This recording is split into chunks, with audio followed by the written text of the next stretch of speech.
Hello and welcome to this year's first Unity update. It's episode 29 and a lot has happened since last time. We finished the crowdfunding campaign with a great result. Many thanks to all of you who invested.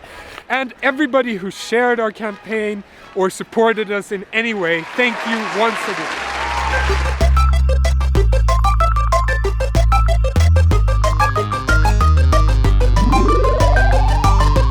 So in this episode we would like to try something a bit different. And during the campaign in the last few years we've received lots of good questions. So we'd like to answer these questions, and especially the critical questions to electric cars. And if you have any questions, please comment them below as well. However, first, are electric vehicles really better? So now we're at Handelshögskolan in Gothenburg, where we're going to present Unity with other companies such as Zenuity that makes autonomous systems, Einride that makes an autonomous truck, and Volvo Cars, of course. And they make cars. And a researcher whose name is Frances Sprei, and she's done a lot of work on the sustainability side of electric cars. So who better to ask than her? Okay, now we're going to start now. Min namn är som sagt Frances Sprei. I'm an associate professor in sustainable mobility. There is one burning question. Are electric cars sustainable? Yes, is the short answer. Electric cars have a carbon impact. It depends on different factors. One is the manufacturing, where the manufacture on the battery implies that there's more energy that goes into the manufacturing compared to a conventional vehicle. So then of course what you can do is that you can improve the process of manufacturing the battery and therefore reduce the CO2 emission impact from the battery. And we should not forget that also conventional internal combustion engine cars uses a lot of metal. And even though the battery is more heavy in a battery electric car, the rest of the drive line is much heavier because you need the gearbox, you need the engine itself and so on. I think we should expect that the electric car may in the end use less materials on a sort of weight basis than a conventional car. The other part is during the user phase, and there is where you can have a huge difference and will depend a lot on what electricity mix you have.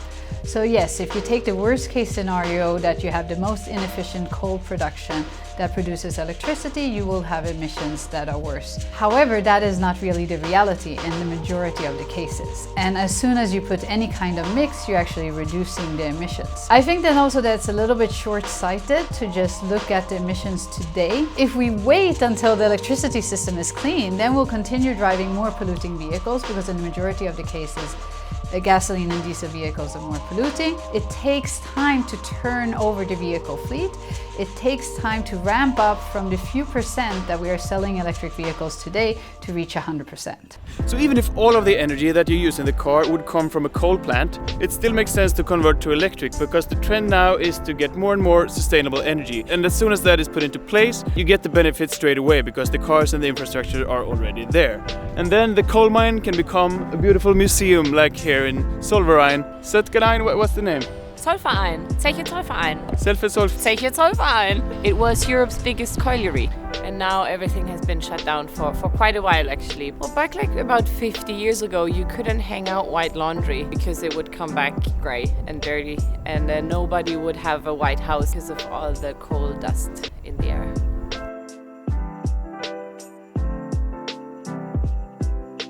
So that's why it's important to look at the more dynamic effects of electric vehicles and not just look at the emissions that they have today.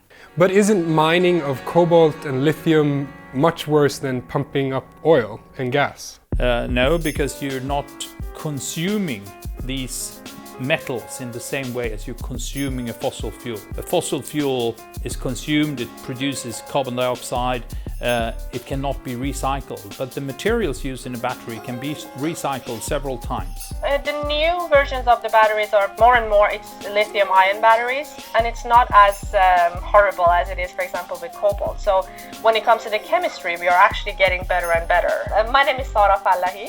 I'm a senior researcher at Rice Victoria, working with circular economy and business model innovation processes. So if a car battery has lasted for approximately 10 years, can you use that battery again? After 10 years, the performance of the battery is not as good as when it was new, and there are discussions about reusing them for stationary purposes where the relationship between the energy stored and the weight is not as important as in a vehicle. It doesn't make sense to just consider it a waste. Looking into the business model perspective, it makes it even more attractive, because if you know that someone would pay for the 50% remaining value of this battery in 10 years, you can already consider that in the business model today, because battery is the very expensive part of the car. So if you know that someone would pay for the 50% remaining value, that could affect the pricing model of today.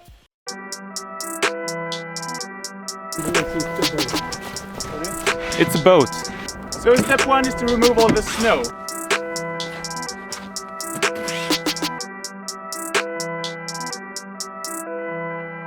So a lot of people say, well, with electric cars or electric vehicles, you don't get the powerful sound of a V8 and all the noise that makes. But that might not be everything, right, Isaac?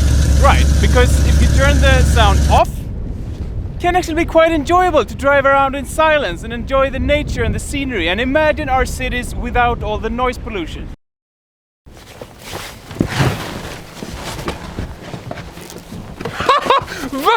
Jävlar vad tyst den är! Wow! So quiet! It's completely silent! So normally when you go in boats, there's this like rum rum rum rum rum when you start the engine. But this time, I barely noticed when I let go of the line.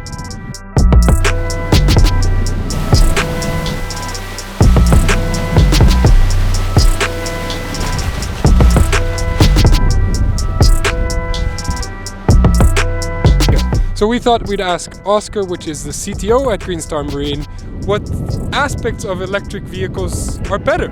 And there are four main ones. So the cost per nautical mile is about 1/10 on the electric one compared to the combustion engine version.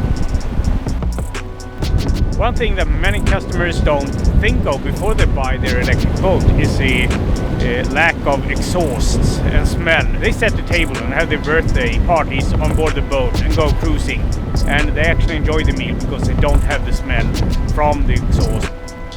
Another aspect of electric propulsion is the lack of noise, or the low amount of noise. As you can hear now, we pass under a train, and it's not the boat we hear, it's a train up.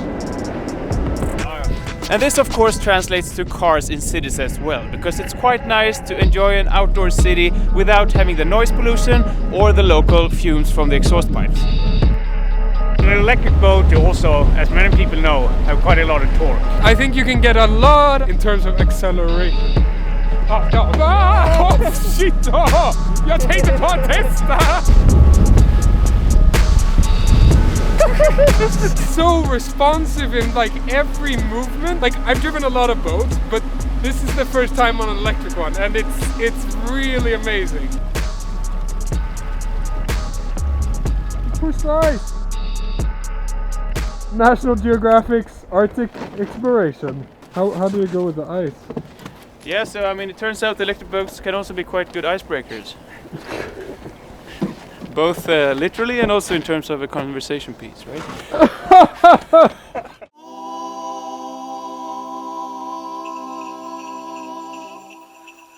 As you can see behind me here, I'm at the booth, and it's the E.ON booth at Essen Messe in Germany. And because of our partnership with E.ON that you're already aware of, we are here with the car.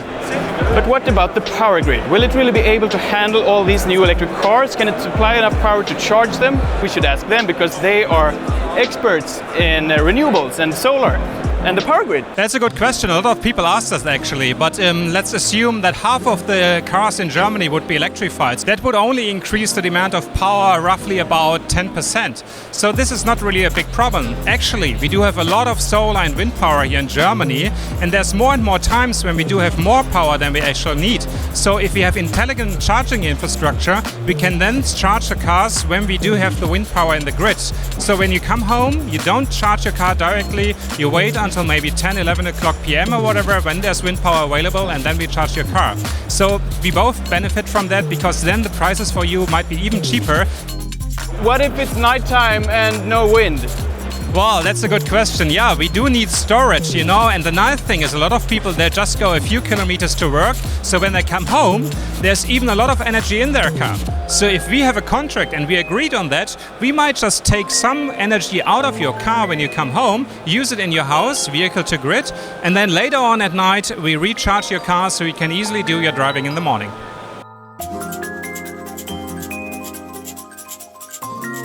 But isn't charging a hassle? We are aiming to expand in the 10 regions we are currently in to electrify fleet customers, and of course we are building our own network. So this is our concept of the ultra-fast charging stations which we are building across Europe. As you can see, this cable is really meant to fuel in 150 to 350 kilowatt into your EV. So it's quite a large one, and it's one of our multiple ultra-fast charging stations. Charging time will be reduced to 15 to 20 minutes to get roughly an 80% battery back.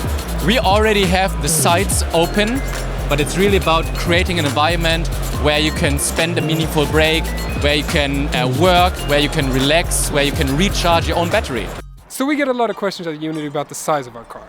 And to explore the concept a bit more, we went to Clean Motion here near Gothenburg. So we're going to ask Clean Motion, does size really matter? Size is just another effect of the resource thinking. Basically, we don't make a small car, we make a resource-efficient vehicle. Because we believe that the vehicles today are too inefficient.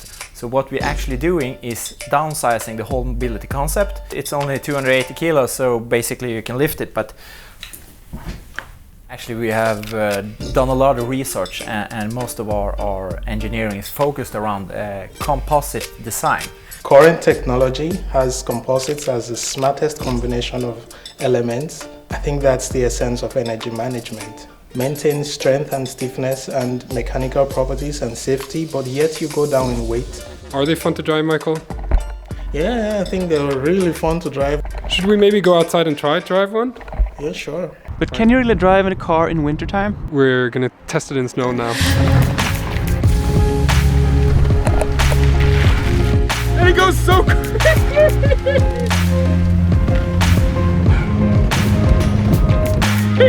He's driving like a madman! So I don't know, can you drive an electric car in the snow? I think so!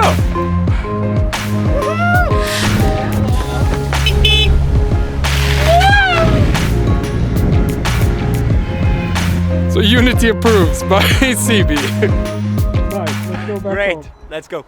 So we hope that you enjoyed this format and that we've cleared some of the concern regarding electric cars. And if you like the format or have any other questions that you'd like us to answer, comment them in the field below and we'll answer them in the next Unity update, number 30. See you then, bye!